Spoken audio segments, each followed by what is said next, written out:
আসসালামু আলাইকুম। ফুড ভুবনে আপনাদের সবাইকে আন্তরিক স্বাগতম। আজ আপনাদের সাথে শেয়ার করব সুজি দিয়ে একদম নতুন ধরনের একটি ইউনিক পিঠার রেসিপি।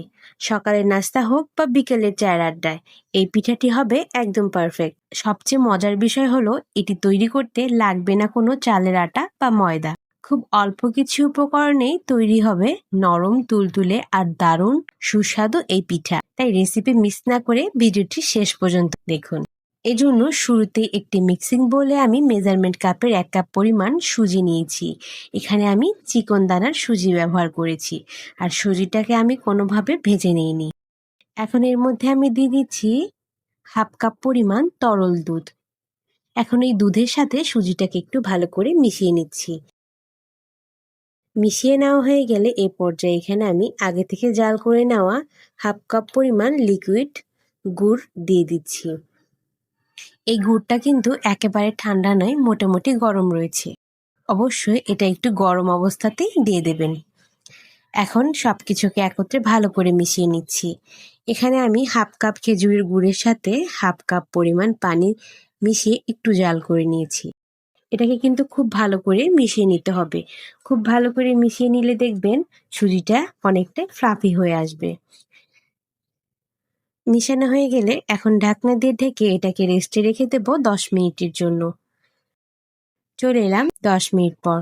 এখন আবারও একটু সুজিটাকে ভালো করে মিশিয়ে নিচ্ছি। দেখতে পাচ্ছেন গরম গুড় ব্যবহারের ফলে সুজিটা কিন্তু অনেকটাই ফুলে গিয়েছে।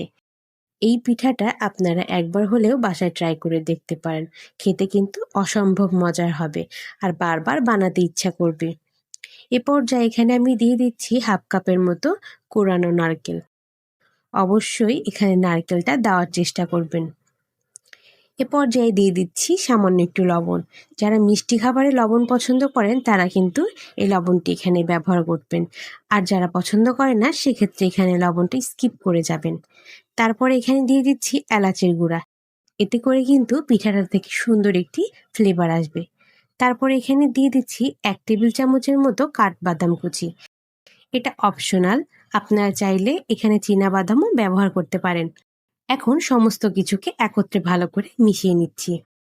আপনাদের কাছে এই ব্যাটারটা যদি একটু ঘন মনে হয় সেক্ষেত্রে সামান্য একটু লিকুইড দুধ অ্যাড করে নিতে পারেন। দেখতে পাচ্ছেন আমার এই পিঠাটার ব্যাটারের ঘনত্বটি কেমন হয়েছে। এর চেয়ে কিন্তু পাতলা বা শক্ত রাখা যাবে না। এই পিঠাটা টেস্ট বাড়ানোর জন্য আপনারা এখানে পাউডার দুধও অ্যাড করতে পারেন। এ পর্যায়ে এখানে আমি দিয়ে দিচ্ছি 1/2 চামচের মতো বেকিং পাউডার আর দিয়ে দিচ্ছি 1/4 চামচের মতো বেকিং সোডা।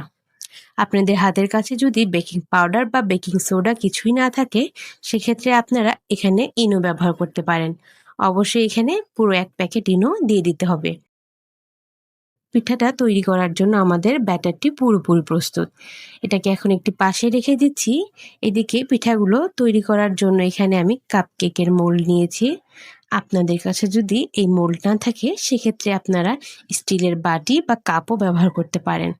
এখন সামান্য একটু তেল এই মোল্ডগুলোর সব পাশে ব্রাশের সাহায্যে ছড়িয়ে দিচ্ছি। এতে করে পিঠাগুলো কিন্তু ডিমোল্ড করতে সহজ হবে। এখন সে তৈরি করে রাখা ব্যাটার থেকে অল্প অল্প করে ব্যাটার এর মধ্যে দিয়ে দিব। অবশ্যই ব্যাটারটা যখন দেব তখন কিন্তু সম্পূর্ণ বাটিটা ভরে দেব না, একটু অংশ ফাঁকা রেখে দেব, কারণ এই পিঠাটা কিন্তু অনেকটাই ফুলে উঠবে। এটা দেওয়া হয়ে গিয়েছে। এখন আমি এর উপরে সামান্য কিছু খেজুর এভাবে ছোট ছোট টুকরো করে নিয়েছি সেটা দিয়ে দিচ্ছি। আপনারা চাইলে এখানে কিশমিশও ব্যবহার করতে পারেন। এখন এই পিঠাগুলোকে বেক করে নেওয়ার পালা। আপনারা চাইলে এই পিঠাটা পানিতে ভাপিয়েও নিতে পারেন। আমি আগে থেকে একটি পাত্র চুলায় বসিয়ে একটি স্ট্যান্ড বসিয়ে দিয়েছি, তার উপর এরকম একটি প্লেট রেখেছি। এখন এর উপরে এই মোল্ডগুলো দিয়ে দিচ্ছি। এ পর্যায়ে ঢাকনা দিয়ে ঢেকে দিচ্ছি। আর ঢাকনায় যদি কোনো প্রকার ছিদ্র থাকে তাহলে অবশ্যই সেটি বন্ধ করে দেবেন। শুরুতে আমি চুলার আঁচটা হাই হিটে রেখে 3 মিনিট বেক করে নেব। তারপরে আমি একেবারে চুলার আঁচটা মিডিয়াম লোতে করে 35 মিনিট এটাকে বেক করে নেব। এতে করে দেখবেন পিঠাটা সুন্দর মতো বেক হয়ে যাবে। এখন ঢাকনাটা উঠিয়ে নিচ্ছি। দেখতে পাচ্ছেন কতটা সুন্দর মতো ফুলে উঠেছে। একটি কাঠির সাহায্যে চেক করে দেখছি ভেতরে কাঁচা রয়েছে কিনা। দেখতে পাচ্ছেন কাঠিটা কিন্তু একদম ক্লিয়ার বের হয়েছে। তার মানে আমাদের পিঠাটা একেবারে তৈরি। এখন এটাকে পুরোপুরি ঠান্ডা করে আমি ডিমোল্ড করে নেব। ঠান্ডা হওয়ার পরে এভাবে আলতোভাবে সব পাশ থেকে চাপ দিলে দেখবেন সুন্দর মতো ছাড়িয়ে আসবে। তারপর এটাকে এভাবে উল্টিয়ে একটু ট্যাপ ট্যাপ করলেই দেখবেন এটি সুন্দর মতো ডিমোল্ড হয়ে যাবে। মাশাআল্লাহ, দেখতে পাচ্ছেন পিঠাগুলো কতটা সুন্দর হয়েছে। এটা দেখতে না যতটা সুন্দর লাগছে, খেতে কিন্তু হয়েছিল দুর্দান্ত।